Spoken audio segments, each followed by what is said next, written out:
ASP.NET Core 3.1 के एक और ट्यूटोरियल में आपके सामने हैं और आज के इस ट्यूटोरियल में हम बात करेंगे कि मॉडल्स क्या है, स्ट्रांगली टाइप व्यूज से क्या मुराद है, रिक्वेस्ट क्या चीज़ है और उसकी टाइप्स कौन सी हैं, और आखिर में हम इन सारे कॉन्सेप्ट्स को यूज़ करेंगे अपने ASP.NET Core 3.1 एप्लीकेशन में।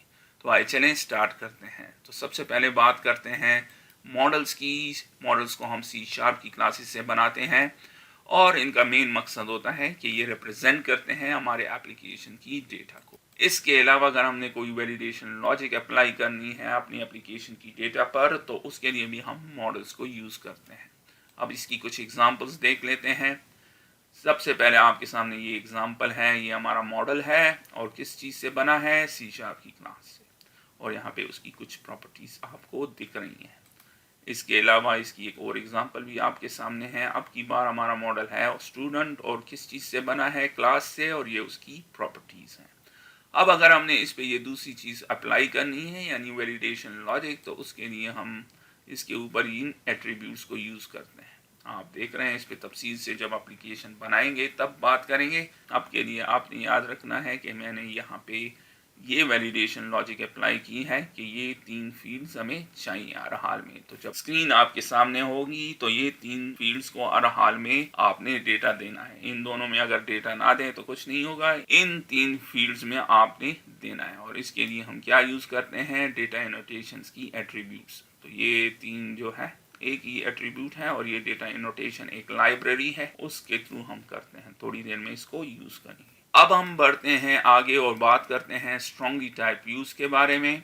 स्ट्रांगली टाइप व्यूज़ को हम बनाते हैं मॉडल से और उसकी एग्जांपल देख लेते हैं। फॉर एग्जांपल ये आप देख रहे हैं मैथ्स मॉडल क्लास है हमारी या मॉडल है हमारा, और इससे हमने ये व्यू जनरेट किया। तो आप देख रहे हैं टॉप पे आपने क्या लिखना है, ऐड मॉडल, और फिर अपना जो भी मॉडल आपने यूज़ करना है इस व्यू में उसका नाम देना है। आप देख रहे हैं मैथ्स मॉडल ये क्लास है, यहाँ पे मैंने इसको यूज़ किया है और फिर इससे ये व्यू क्रिएट किया है। जब आप इस तरह की कोडिंग करेंगे, इस व्यू को क्या कहते हैं, स्ट्रांगली टाइप व्यू, जो मॉडल से बनी है। अब इसकी तफसील से डिटेल जब हम इसको बनाएंगे तब करेंगे। तो जो चीज़ें इंपॉर्टेंट है वो है लेबल। ये जो लेबल टैग हेल्पर है इस पे बात करते हैं। अगर आपने ASP.NET MVC 4 और 5 पे काम किया है उसमें हम यूज करते थे @html.label4। इस केस में क्या है, लेबल, और फॉर उसमें फिर हम उस प्रॉपर्टी को यानी इस केस में फर्स्ट नंबर प्रॉपर्टी को उसके साथ मैप करते थे। यहाँ पे किस तरह मैप करेंगे, जो एट्रीब्यूट हमने यूज करना है वो है ASP-4। ये एट्रीब्यूट यूज करेंगे और फिर मैप हो जाएगा या लिंक हो जाएगा। और आपके सामने है इसी तरह अगर टेक्स्ट बॉक्स के साथ करना है तो ASP-4 और लिंक हो जाएगा। और अगर आपने वैलिडेशन के साथ करना है तो ASP-validation4 एट्रीब्यूट यूज करना है और लिंक कर देंगे। इसी तरह सेकंड नंबर भी। इन चीजों पे तफसील से बात करेंगे अभी थोड़ी देर में। फॉर द मोमेंट आपने मेक श्योर करना है कि आपको डिफरेंस मालूम हो गया होगा अगर आपने ASP.NET MVC 4 और 5 में काम किया है। और जब आप ये कर लेंगे तो रिजल्ट जो होगा वो आपके सामने है। तो लेबल आपको दिख रहा है, टेक्स्ट बॉक्स दिख रहा है और ये रिजल्ट के लिए भी आपको लेबल दिख रहा है। अब हम आगे बढ़ते हैं और दोबारा रिविजिट करते हैं MVC पैटर्न को। जैसे कि आपको मालूम है काफ़ी दफ़ा मैं इसको एक्सप्लेन कर चुका हूँ, यूज़र हमेशा रिक्वेस्ट किससे करेगा, कंट्रोलर से, और फिर अगर उसको डेटा की ज़रूरत हुई तो मॉडल से लेगा और व्यू को दे देगा और जो कि फिर यूज़र को नज़र आएगा। अब इसकी प्रैक्टिकल एग्जांपल देख लेते हैं। आप देख रहे हैं ये हमारा कंट्रोलर है, यूज़र ने रिक्वेस्ट की है और इस केस में रिक्वेस्ट इंडेक्स पे जाएगी। फिर क्या है, डेटा की ज़रूरत है तो मॉडल को हमने डिफाइन किया है, उसमें वैल्यू सप्लाई कर ली है और फिर व्यू को सप्लाई कर दी है। आप देख रहे हैं तो रिक्वेस्ट हुआ कंट्रोलर से, यहाँ पे आया, फिर उसको डेटा की ज़रूरत है तो डेटा हमने यहाँ पे इसको दे दिया, मॉडल क्रिएट कर दिया और फिर उसको व्यू को दे दिया। व्यू को किस तरह देंगे, आपके सामने है। तो फिर यूज़र को क्या दिखेगा, ये स्क्रीन आपके सामने है। अब हम आगे बढ़ेंगे और बात करेंगे इस रिक्वेस्ट के बारे में। तो आइए चलें, सबसे पहले बात करते हैं कि रिक्वेस्ट क्या है। यूज़र हमारे ASP.NET Core 3.1 एप्लीकेशन से कुछ भी रिक्वेस्ट कर सकता है। फॉर एग्जांपल, लोड करो होम पेज हमारे एप्लीकेशन का, शो करो स्टूडेंट का लिस्ट या प्रोडक्ट्स की लिस्ट।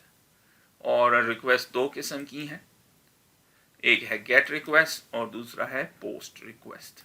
सबसे पहले बात करते हैं गेट रिक्वेस्ट की। जैसे कि नाम से जाहिर है कि इस केस में हम इंफॉर्मेशन या डेटा को रिक्वेस्ट करते हैं सर्वर से, और उस डेटा पे कोई इफेक्ट नहीं होगा, सिर्फ रिक्वेस्ट करेंगे और वो शो होगा। फॉर एग्जांपल, लोड करो होम पेज हमारे एप्लीकेशन या साइट का, लोड करो लिस्ट स्टूडेंट का या प्रोडक्ट्स का। इस केस में क्या हो रहा है, चीज़ लोड हो रही है, आपके सामने है और कुछ नहीं हो रहा। आप उस डेटा के साथ कुछ भी नहीं कर सकते, सिर्फ देख सकते हैं। अब बात करते हैं पोस्ट की।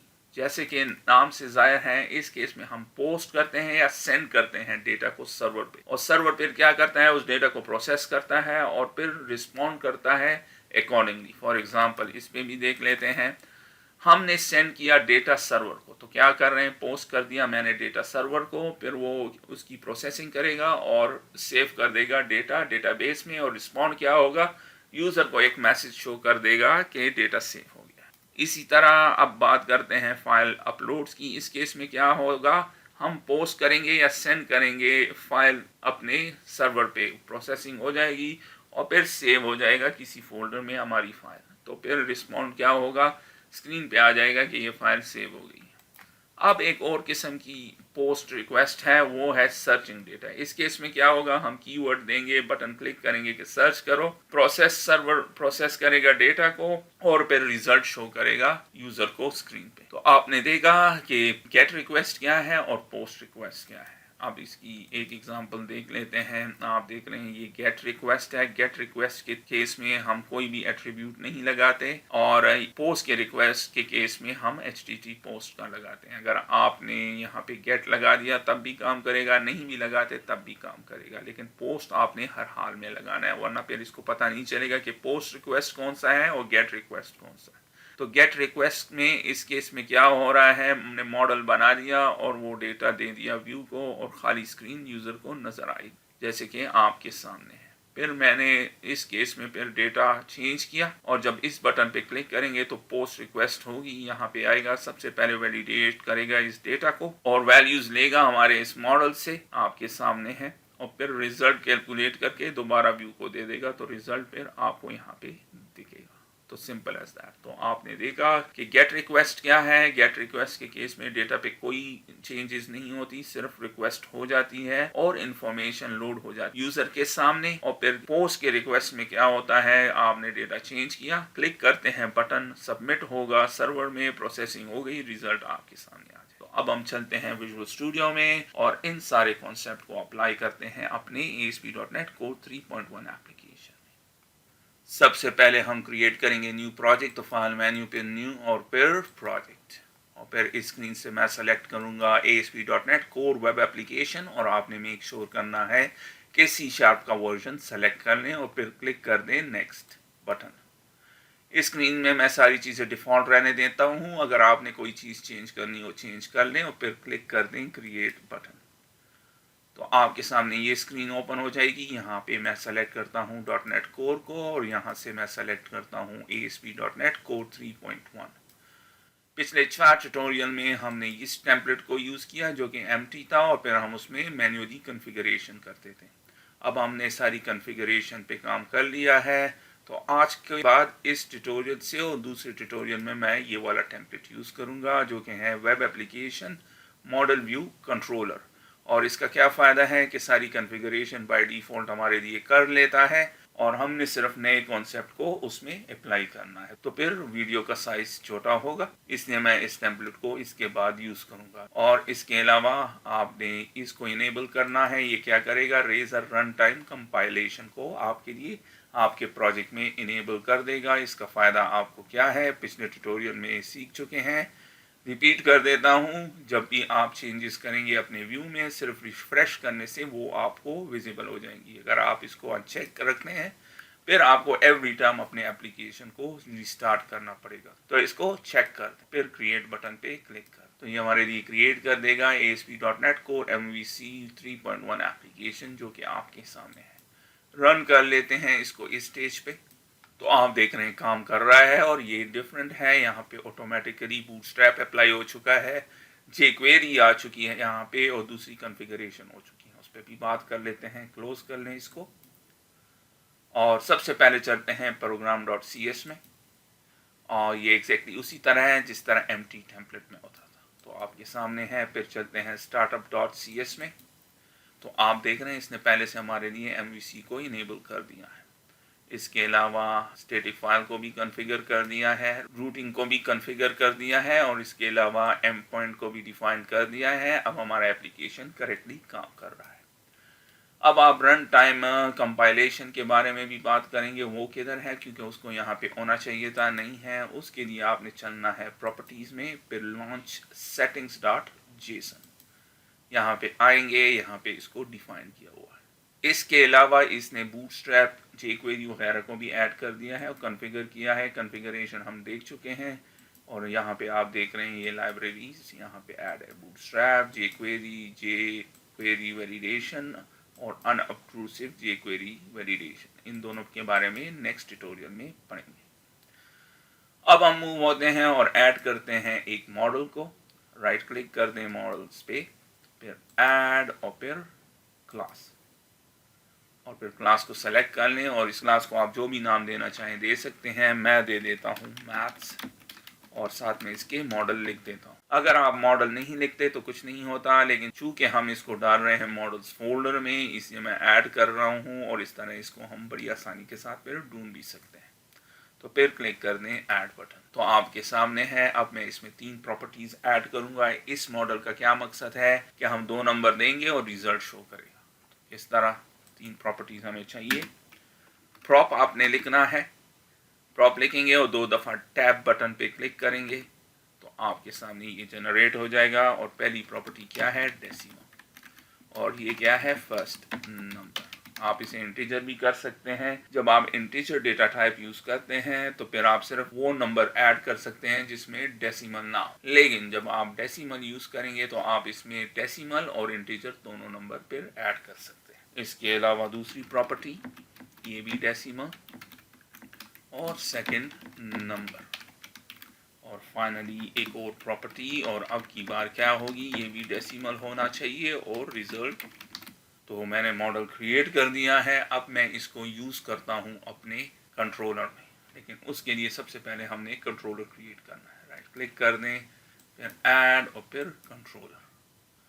मैं सेलेक्ट करता हूँ MVC कंट्रोलर -MT का ऑप्शन और क्लिक कर दें ऐड। आप कोई भी नाम दे सकते हैं, मैं टेस्ट कंट्रोलर इसको नाम देता हूँ। आपके सामने है, इसने हमारे लिए ये कंट्रोलर क्रिएट कर दिया है और उसमें एक डिफ़ॉल्ट एक्शन रिजल्ट मेथड। अब मैं इस इंडेक्स मेथड के साथ व्यू को अटैच करता हूँ, तो राइट क्लिक कर लें, फिर ऐड, फिर रेजर व्यू और फिर ऐड।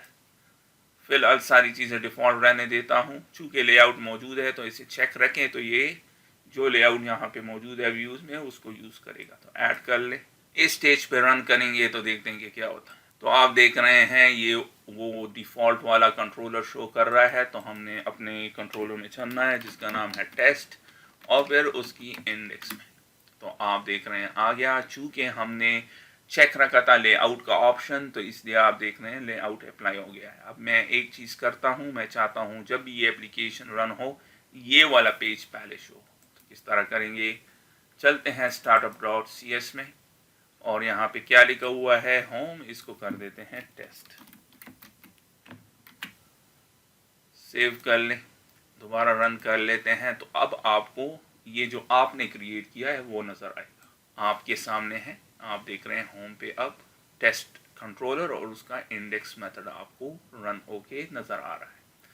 अब एक चीज़ आपने याद रखनी है, ये लेआउट आपके सामने है और यहाँ पे इसमें हमारा ये व्यू ऐड हुआ है। तो ये किस तरह हुआ है, क्योंकि हमने तो इस पे लेआउट अप्लाई नहीं किया, हमने सिर्फ चेक रखा था वो ऑप्शन उसमें और ये ऑटोमेटिकली अप्लाई हुआ। तो इसकी एक वजह है। अगर हम सोल्यूशन एक्सप्लोरर में चलें और फिर व्यूज़ में और फिर शेयर्ड, और आप देख रहे हैं यहाँ पे लेआउट डिफाइन है। आप देख रहे हैं यहाँ टॉप पे लिखा हुआ है हेडर, यहाँ पे लिखा हुआ है कंटेनर है, और इसके अंदर ये रेंडर बॉडी का हेल्पर लगा हुआ है और इसके बाद फुटर है। सारा कमाल इस रेंडर बॉडी का है। ये जहाँ पे भी होगा ये वाली व्यू या जो भी व्यू आप लेआउट में शो कराना चाहते हैं वो उधर नज़र आएगा। यहाँ पे इस केस में क्या है, टॉप में हेडर नज़र आएगा, बॉटम में फुटर नज़र आएगा और दरमियान में ये नज़र आएगा। तो आपके सामने है यहाँ पे। अगर तो मैं इसको रिमूव कर लूँ, डिलीट कर लूँ, डिलीट हो गया। सेव कर लें, रिफ्रेश कर लें तो देखते हैं क्या होता है। तो आप देख रहे हैं आपको ये एरर शो करेगा। वो क्या कह रहा है, render body has not be called for the page. इसके लिए रेंडर बॉडी को कॉल नहीं किया गया। तो दोबारा कर लेते हैं, इसको अप्लाई कर लेते हैं। आपके सामने है, सेव कर लें, रिफ्रेश कर लें तो आप देख रहे हैं काम कर रहा है। अब अगर आप इसकी लोकेशन को चेंज करते हैं, यहाँ से हटा के हेडर के ऊपर कर देते हैं यहाँ पे, अब क्या होगा, ये यहाँ पे दिखेगा, इससे ऊपर दिखेगा। तो रिफ्रेश कर लें तो आप देख रहे हैं यहाँ पे दिख रहा है। तो आपने याद रखना है ये रेंडर बॉडी बहुत इंपॉर्टेंट चीज़ है और इसका मकसद कि ये क्यों होता है। अब चूंकि ये यहाँ पे है और ये कंटेनर के अंदर है, तो इसलिए जब हम इसको दोबारा रिफ्रेश करेंगे तो ये आपको यहाँ पे दिख रहा है। अगर तो कंटेनर से बाहर होगा, कंटेनर बूटस्ट्रैप की क्लास है, इसको मैं रिमूव करता हूँ, इसका नाम ही चेंज कर लेते हैं, रिमूव हो गया, या यहाँ से इसको रिमूव कर लेते हैं, रिमूव हो गया। सेव कर लें। अब क्या होगा, जब आप रिफ्रेश करेंगे तो ये आपको यहाँ पे नज़र आएगा। तो कंटेनर क्या करता है, इसको यहाँ से भी मार्जिन दे देता है और यहाँ से, तो फिर कहाँ पे नज़र आता है, मिडल इधर। तो दोबारा कंटेनर डाल देते हैं, आपके सामने है। ये 2 मैं हटा देता हूँ यहाँ से और रिफ्रेश कर लें तो अब आप देख रहे हैं यहाँ पे नज़र आ रहा है।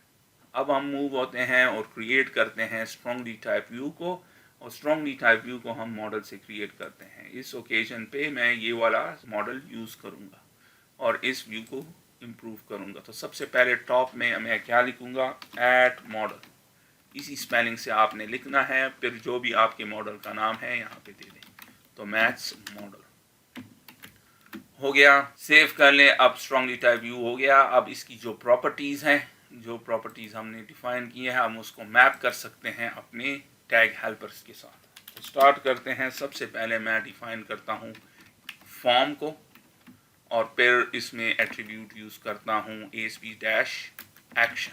कौन से, जब सबमिट का बटन क्लिक करेंगे तो इस एक्शन में जाएगा, इंडेक्स में जाना चाहिए। हो गया। अब मैं चाहता हूँ कि ये हमें लेबल शो करे, फर्स्ट नंबर। तो लेबल टैग हेल्पर यूज़ करता हूँ, लेबल, और अब मैंने मैप करना है या लिंक करना है इस प्रॉपर्टी को इस लेबल के साथ। किस तरह करेंगे, ASP-for। अगर तो आपने ASP.NET MVC 4 और 5 में काम किया है, उसमें हम यूज़ करते थे HTML हेल्पर्स। यहाँ पे हम क्या यूज़ करेंगे, ASP-for, और फिर डबल कोट्स, और फिर ये आपको ऑप्शन देगा फर्स्ट नंबर। अगर तो आपने इसको यहाँ पे डिफाइन नहीं किया होगा, ये ऑप्शन नहीं देगा। तो याद रखना है आपने इसको, और फिर इसको क्लोज कर लें, सेव कर लें, रिफ्रेश कर लेते हैं। तो आपके सामने है प्रॉपर्टी में जो भी लिखा होगा नाम, वो आपके सामने स्क्रीन में होगा। एक और चीज़ आपके ज़हन में आ सकती है कि फॉर्म क्यों दिया है आपने। फॉर्म के बगैर ये सारा कोड काम नहीं करेगा। आपने इस सारे कोड को इस फॉर्म के अंदर देना है, क्योंकि जब बटन क्लिक होगा तो ये फिर पोस्ट करेगा उस डेटा को। गेट और पोस्ट पे हम प्रेजेंटेशन में बात कर चुके हैं, थोड़ी देर में उस पर दोबारा आएंगे। तो ये उसको पोस्ट कर देगा और फिर कैलकुलेशन होगी, तो थोड़ी देर में इस पे दोबारा आएंगे। अब मैं चाहता हूँ एक इनपुट बॉक्स हो, एक टेक्स्ट बॉक्स हो, जिसमें यूज़र डेटा एंटर करे। तो क्या करेंगे, इनपुट टैग को यूज़ करता हूँ, आपके सामने है। इसको भी लिंक करते हैं फर्स्ट नंबर के साथ। तो ASP-for और फर्स्ट नंबर, और क्लोज कर लें। तो रिफ्रेश कर लें, आपके सामने। इसी तरह सेकंड नंबर के लिए भी क्विकली कर लेते हैं, लेबल ASP-for और फिर सेकंड नंबर, और फिर इनपुट बॉक्स और इनपुट टैग ASP-for और क्या है, सेकंड नंबर। दोबारा रिफ्रेश कर लेते हैं तो आपके सामने। अब मैं इन पे बूटस्ट्रैप की क्लासेस अप्लाई करता हूं, ताकि ये लुक एंड फील उसी तरह दे जिस तरह बूटस्ट्रैप की टेम्पलेट में है। तो यहाँ पे आते हैं और क्लास एट्रीब्यूट को यूज़ करते हैं, और लेबल पे आपने हमेशा देना है control-label, और फिर इनपुट बॉक्स पे देना है form-control, सिंपल एज दैट। तो यहाँ पे आएंगे, रिफ्रेश कर लें तो आप देख रहे हैं टेक्स्ट डिफरेंट हो गया है और बॉक्स अब फुली शो हो रहा है, और उसकी डिज़ाइन भी चेंज हो गई है, आपके ना सामने है। इसी तरह इस पे भी अप्लाई कर लेते हैं, क्लास control-label और इस पे क्लास फॉर्म डैश कंट्रोल हो गया। इसको सेव कर दें और रिफ्रेश कर। तो आप देख रहे हैं अब दोनों एक जैसे हो गए। अब मैं चाहता हूँ इनके दरमियान स्पेस है, उसके लिए आपने इन दोनों को ग्रुप करना है और इन दोनों को ग्रुप करना है। तो किस तरह ग्रुप करेंगे? बहुत आसान, डिफ डिफाइन करेंगे क्लास, और कौन सी क्लास यूज़ करेंगे? फॉर्म डैश ग्रुप, और इसको इसके अंदर डाल दें। सेव कर लें, रिफ्रेश कर लें तो स्पेस आ जाएगी। आप देख रहे हैं इसी तरह इसको भी डालना है। Class equals to form dash group, और इसको ड्रैग कर दें इसके अंदर, रिफ्रेश कर लें तो करेक्ट नज़र आ रहा है। अब आपके ज़हन में बात आ सकती है कि ये कंट्रोल इतनी लेंथ क्यों शो कर रहा है। इसकी वजह है कि बूटस्ट्रैप में एलिमेंट्स को रो में डाला जाता है और हर रो में 12 कॉलम्स होते हैं, 12 कॉलम्स होते हैं। चूँकि हमने रो और कॉलम को डिफाइन नहीं किया तो ये ऑटोमेटिकली 12 कॉलम्स की जगह ले रहा है। तो इसको किस तरह फिक्स करेंगे? बहुत ही आसान, इस फॉर्म एलिमेंट को रो के अंदर डाल देंगे। तो डिव क्लास रो और फिर डिव क्लास कॉलम को भी डिफाइन कर लेते हैं। 12 से ज़्यादा नहीं हो सकता, 1 से 12 हो सकता है। अब इसको अब फॉर्म को ड्रैग करके इसके अंदर ले आए। चूँकि 12 लिखा हुआ है तो उसी तरह शो होगा जैसे कि करंटली शो हो रहा है। 8 कर लें, 10 भी कर सकते हैं, 9 भी कर सकते हैं, 11 भी कर सकते हैं। सेव कर लें, रिफ्रेश कर लें और आप देख रहे हैं रिड्यूस हो गया। तो मैं इसको कर लेता हूँ 4 बेहतर है, अच्छा लगेगा इस एग्जाम्पल में। तो आप देख रहे हैं 4 हो गया। अब चलते हैं और मैप करते हैं एक और कंट्रोल जो कि है रिजल्ट, ताकि ये हमें रिजल्ट शो करें। लेकिन रिजल्ट के लिए हमें सिर्फ चाहिए लेबल। तो उसमें चलते हैं और सबसे पहले डिफ कर लेते हैं क्लास फॉर्म डैश ग्रुप और फिर इसके अंदर लेबल और ASP-4 और किसको मैप करना है या लिंक करना है? रिजल्ट आपके सामने है। तो चल लेते हैं, रिफ्रेश कर लेते हैं और रिजल्ट आपके सामने है। मैं चाहता हूँ रिजल्ट हो और उसके आगे फुल कॉलन हो, तो लिख सकते हैं आप यहाँ पे। रिफ्रेश करेंगे तो शो होगा करेक्ट, आप देख रहे हैं। अब मूव होते हैं और एक बटन को ऐड करते हैं। तो div class form dash group, फिर हम लिखेंगे इनपुट टैग।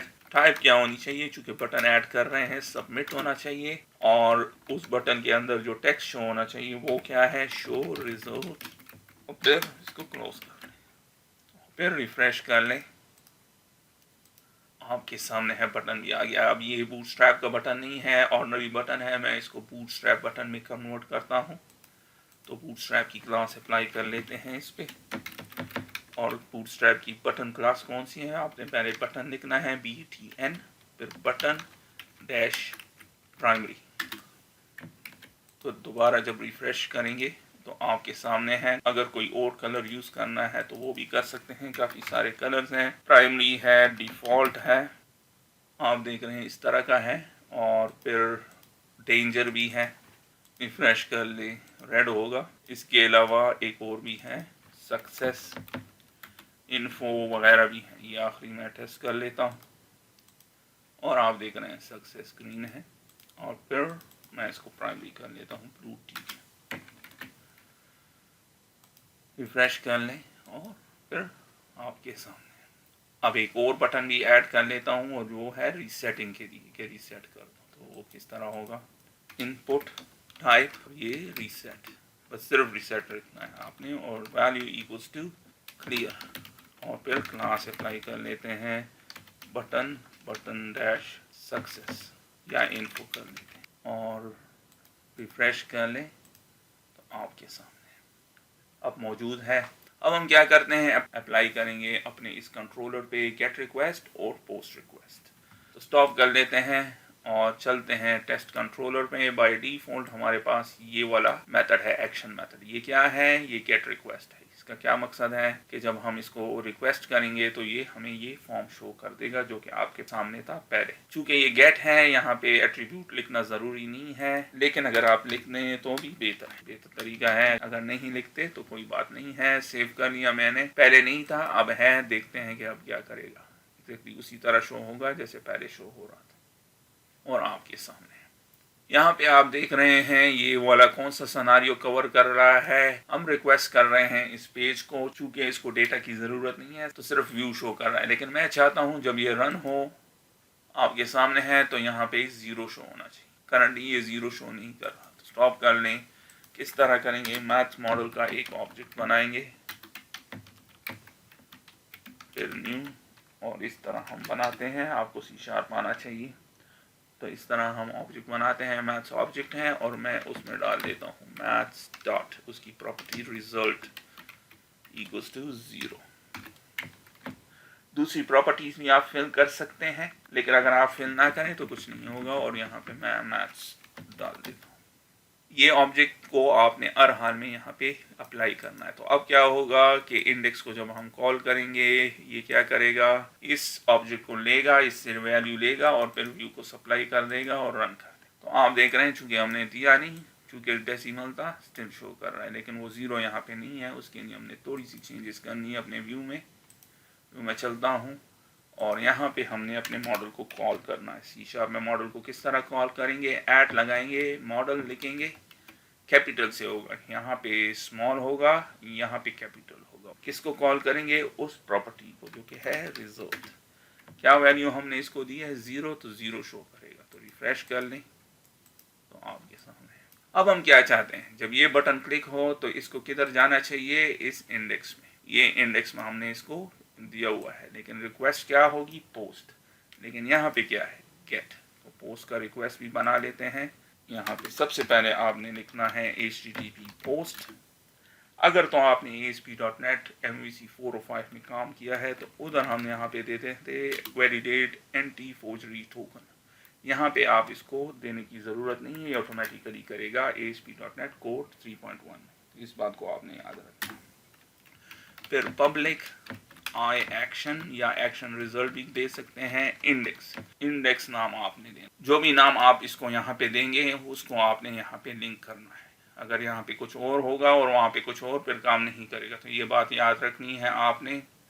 और इसके अंदर फिर आपने पैरामीटर देना है। पैरामीटर क्या होगा? जब भी आप इस बटन को क्लिक करते हैं, इस वाले बटन को, तो क्या होता है कि ये इस मॉडल को आपको देगा यहाँ पे। तो मैथ्स मॉडल जब भी बटन क्लिक होगा ये वाला मॉडल ऑटोमेटिकली जो भी वैल्यूज उधर होंगी हमें मिल जाएंगी यहाँ पे, और फिर हम कैलकुलेशन करके दोबारा शो करा सकते हैं। तो इस बात को आपने याद रखना है। ये क्या है? ये किधर से आया? ये चूँकि यहाँ पे हमने इसको लिंक किया हुआ है, स्ट्रॉन्गली टाइप व्यू है। तो जब बटन को क्लिक करेंगे इस बटन पे तो ये क्या सप्लाई करेगा? यहाँ पे ये वाला ऑब्जेक्ट, और फिर रिटर्न करेंगे इसको व्यू, और इसे व्यू में भी डाल दे दूँगा। अब यहाँ पे एक मसला है, ये पूरा नहीं लिखा था हमने, इसको सेव कर हो गया। अब जब भी हम यहाँ पे आएंगे ये वैल्यू अब हमारे पास मौजूद होगी। इसको मैं ब्रेक पॉइंट यहाँ पे लगाता हूँ। ब्रेक पॉइंट आप यहाँ पे लगा सकते हैं इस जगह पे। तो जिस लाइन पे आपने लगानी है लगा लें। मैं यहाँ पे लगा लेता हूँ। वो ब्रेक पॉइंट का क्या मकसद है? जब ये यहाँ पे पहुँचेगा तो प्रोग्राम स्टॉप हो जाएगा। हम सिर्फ ये इसलिए करते हैं ताकि हम देख लें कि ये जो वैल्यू हम इसको दे रहे हैं या हमें दे रहा है या नहीं। रन कर लें। आपके सामने है 4 लिख देता हूँ और फिर यहाँ पे 5 इस पर क्लिक करता हूँ। आप देख रहे हैं यहाँ पे आ रहा है, और देखते हैं यहाँ पे फर्स्ट नंबर क्या है? 4 जो कि हमने सप्लाई किया था, और सेकंड नंबर क्या है? 5, और रिज़ल्ट क्या है? 0, क्योंकि रिज़ल्ट अभी है नहीं। तो इसको यहाँ से हटा दें और कंटिन्यू क्लिक कर दें। आपके सामने स्टिल शो हो रहा है। अब हम रिजल्ट कैलकुलेट करना चाहते हैं तो वो किस तरह करेंगे?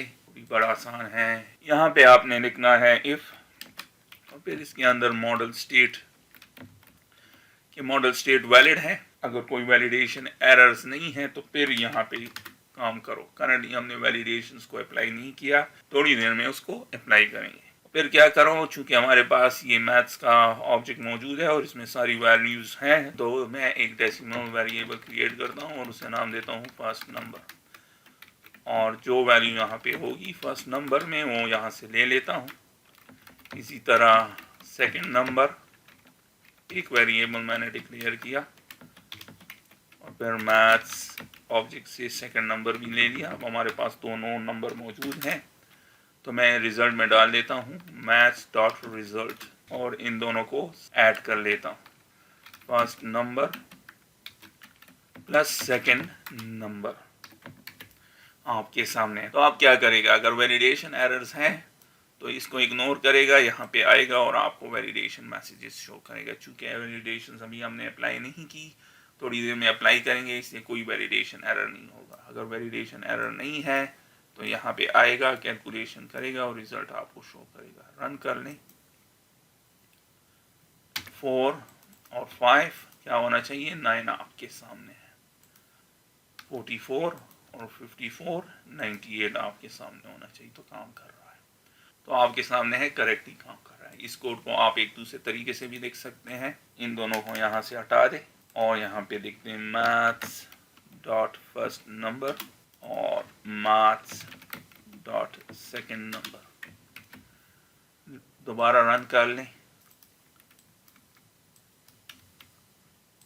तो आप देख रहे हैं करेक्टली शो कर रहा है। तो जिस तरीके से भी आप चाहें इसको कर सकते हैं।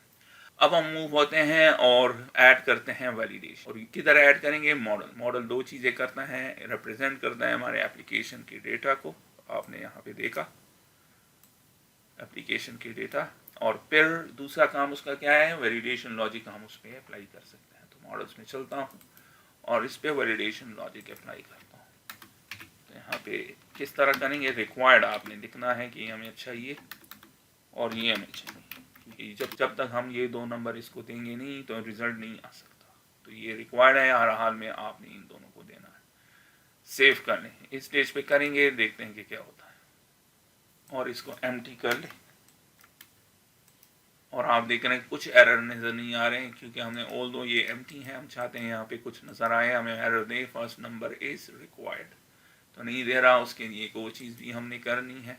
व्यू में चलते हैं और यहाँ पे हमने क्या करना है, मैप करना है स्पैन को। ये टैग है ASP वैलिडेशन 4, तो किसके लिए वैलिडेशन, फर्स्ट नंबर के लिए। हो गया, आपके सामने है। और इसी तरह यहाँ पे भी कर लेते हैं ASP वैलिडेशन 4 सेकंड नंबर। इसके बगैर ये कभी काम नहीं करेगा। स्टेप बाय स्टेप जा रहा हूँ ताकि आपको पता नहीं। अब दोबारा रन कर लें, इनको एम्प्टी कर लें और शो रिजल्ट पे क्लिक कर लें, तो आप देख रहे हैं एरर शो कर रहा है। तो क्या शो कर रहा है, the value is invalid, the value is invalid. अब अगर आपने इनको इस के बजाय कोई कस्टम एरर मैसेज देना है तो किस तरह, लाइक हम चाहते हैं यहाँ पे लिखा हो first number is required, second number is required, तो किस तरह करेंगे।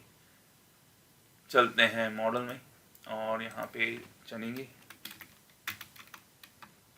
क्या लिखेंगे, एरर मैसेज। एरर मैसेज क्या होना चाहिए, फर्स्ट नंबर इज रिक्वायर्ड।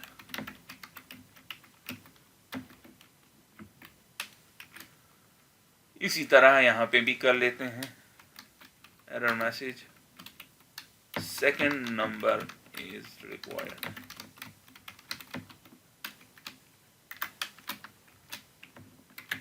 आपके सामने एक चीज, जब आप डेटा एनोटेशन यूज करते हैं तो आपने इस लाइब्रेरी को कॉल करना है। अगर ASP.NET MVC 4 और 5 में आपने काम किया है, जब पहली दफ़ा लिखते हैं तो ये आपको एरर देता है और फिर आप इंपोर्ट करते हैं।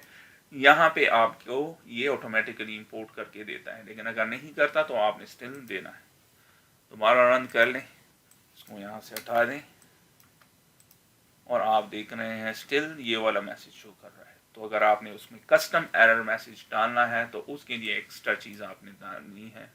तो एक्स्ट्रा चीज़ क्या करनी है, यहाँ पे क्वेश्चन मार्क डालना है। ये जो क्वेश्चन मार्क है ये आपने डेसिमल और इंटीजर के लिए डालना है और डेट टाइम के लिए डालना है। अगर स्ट्रिंग डेटा टाइप यूज़ करते हैं तो तब डालना नहीं है, फिर ऑटोमेटिकली काम करेगा।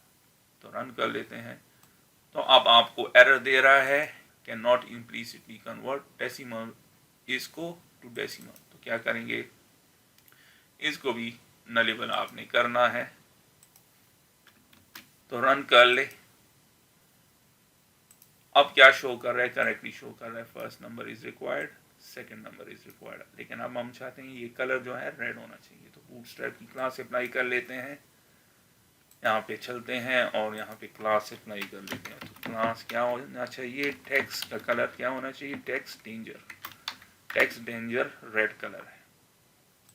दूसरी कलर्स भी हैं जैसे कि है text dash primary, text dash default, text dash info वगैरह। आप उसके साथ एक्सपेरिमेंट कर सकते। रिफ्रेश कर लें, दोबारा क्लिक कर लें। अब आप देख रहे हैं ये शो कर रहा है। इसको हटा देते हैं पहले। रिजल्ट आपके सामने है, एम्प्टी कर लें और जब क्लिक करेंगे तो first number is required, second number is required. अब एक और चीज़ हमने करनी है, ये जो टेक्स्ट है इसको हमने अच्छा करना है, खूबसूरत करना है। हम चाहते हैं फर्स्ट नंबर के दरमियान स्पेस और उसके अलावा यहाँ पे फुल कॉलम नज़र आना चाहिए। तो किस तरह करेंगे, क्लोज कर लें, चलते हैं मॉडल में और यहाँ पे डेटा एनोटेशन की एक और एट्रीब्यूट है जो कि है डिस्प्ले और name equals to first number और फुल कॉलम। जो भी आप यहाँ पे देंगे वो वहाँ पे अब नज़र आएगा। इसी तरह इसको कॉपी करके यहाँ पे दे देते हैं और इसको सेकंड नंबर कर लेते हैं। रन कर लें इसको और आप देख रहे हैं फर्स्ट नंबर, सेकंड नंबर और अब चीज़ें करेक्टली नज़र आ रही हैं। अब हम बात करते हैं कि ये क्लियर बटन को काम करना चाहिए और आप देख रहे हैं काम कर रहा है। क्लियर के लिए आपको कोई कोड की ज़रूरत नहीं है, सिर्फ आपने ये वाला बटन क्लिक करना है और उसको देना क्या है, रीसेट। उसकी टाइप रीसेट होनी चाहिए तो ऑटोमेटिकली काम करेगा। अब आखिरी चीज़ जो हमने करनी है वो ये है कि ये जो सारा हमने किया था इसको हमने मैन्युअली किया था, हम इसको अब जनरेट भी कर सकते हैं। तो किस तरह, यहाँ पे आते हैं, राइट क्लिक कर दें यहाँ पे, फिर ऐड व्यू, फिर रेजर व्यू, फिर ऐड। इसके बाद आपने क्या करना है, सबसे पहले जो ऑप्शन है व्यू नेम, तो ये हमेशा उसी तरह रहने दें जिस तरह एक्शन मेथड का नाम हो। चेंज कर सकते हैं लेकिन बेस्ट तरीका क्या है, जो एक्शन मेथड का नाम है उसको यहीं पे रहने दें। इस तरह आप उसको आसानी के साथ ढूंढ भी सकते हैं और फिर मॉडिफाई कर सकते हैं।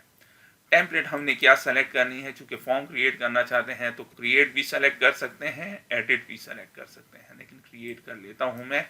और उसमें फिर कौन सी मॉडल क्लास आपने मैप करनी है या लिंक करनी है तो वो सेलेक्ट कर लें। यहाँ पे मैथ्स मॉडल मैंने लिंक करना है, उसको सेलेक्ट कर लेता हूँ, क्लिक कर दें ऐड। चूँकि व्यू पहले से मौजूद है तो ये एरर आपके सामने होगा, अगर व्यू पहले से मौजूद नहीं है तो फिर नहीं होगा। तो यस कर लें कि do you want to replace it, मैं एग्जिस्टिंग जो व्यू हमने क्रिएट की उसको रिप्लेस करना चाहता हूँ। तो अब ये आपके लिए व्यू को जनरेट करेगा। इंडेक्स में चलते हैं, आपके सामने है, इसने जनरेट कर दिया है। डिफरेंट है, ये वाला एक्स्ट्रा टैग है, मैं इसको यहाँ से हटा देता हूँ। यहाँ पे आप देख रहे हैं मैप कर दिया है इसने इस मॉडल को। फिर उसी तरह जिस तरह मैंने रो और कॉलम्स क्रिएट किए, फिर फॉर्म और उसमें इंडेक्स को इसने ऑटोमेटिकली दिया। इसके अलावा इसने वैलिडेशन समरी को भी दिया जो कि हम डिस्कस नहीं कर रहे हैं। और इसके बाद उसी तरह जिस तरह मैंने दिया उसी तरह, और इसने रिज़ल्ट के लिए भी इसको जनरेट किया। इसकी ये एक्स्ट्रा चीज़ें हमें चाहिए नहीं चाहिए, इसे रिमूव कर लेते हैं। और मैं यहाँ पे दोबारा result full colon at model dot result दे देता हूँ। इसने हमारे लिए सबमिट बटन को क्रिएट कर दिया है, लेकिन उसके अंदर इसने वैल्यू क्रिएट दी है। मैं चाहता हूँ कि क्या करे, शो रिज़ल्ट, और प्राइमरी दिया है। इसी तरह मैं इसको कॉपी करके क्लियर का बटन भी क्रिएट कर लेता हूँ और टाइप क्या होनी चाहिए, रीसेट, और वैल्यू क्या होनी चाहिए, क्लियर। और फिर इसको डिलीट कर लेते हैं, ये एक्स्ट्रा यहाँ पे सेव कर ले, दोबारा रन कर लेते हैं और अब आप देख रहे हैं एग्जैक्टली उसी तरह है। तो आपने इस ट्यूटोरियल में हमने बात की कि मॉडल्स क्या है, उसकी रिस्पॉन्सिबिलिटीज़ क्या है, किस तरह ये रिप्रेजेंट करता है हमारे एप्लीकेशन के डेटा को, किस तरह हम इस पर वैलिडेशन अप्लाई कर सकते हैं। इसके अलावा हमने बात की कि किस तरह गेट रिक्वेस्ट होगा और किस तरह पोस्ट रिक्वेस्ट होगा।